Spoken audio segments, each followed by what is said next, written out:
समझी के कभी अनजान ने बताया किससे ना बोला।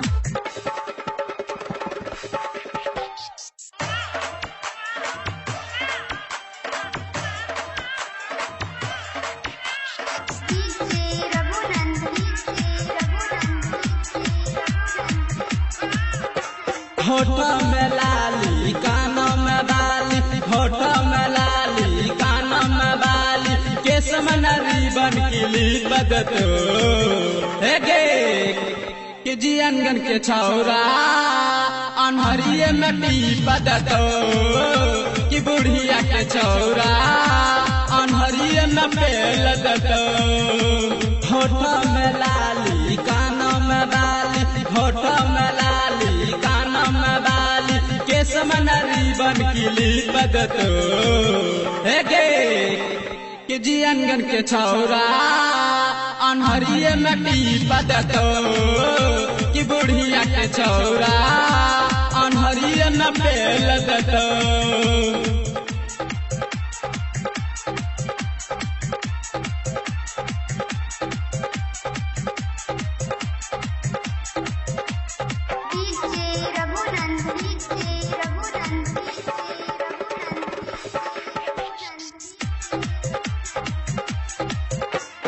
लपवाला सिया जब डाल दे तो समान हो जैतो टाइट सामान तोहर लूज गे।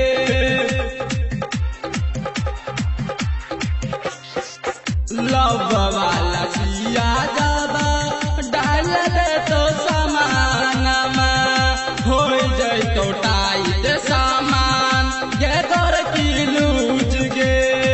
पाउडर के ससल जली बदत है गे कि जियनगन के छौरा अनहरिये में पेलदत कि बुढ़िया के छौरा अनहरिये में टीपदत।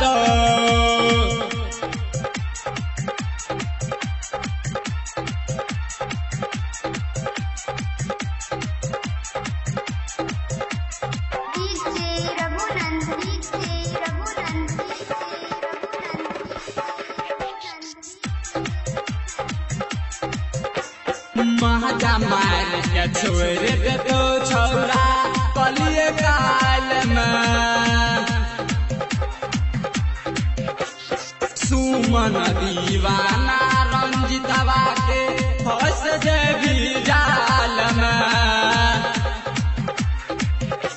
मजा मार के छोड़ दे तो पनिए से काल में सुमन दीवाना केस में रिबन किली बदत गे कि जियनगन के छौरा अनहरिये में टीपदत कि बुढ़िया के छौरा अनहरिये में पेलदत।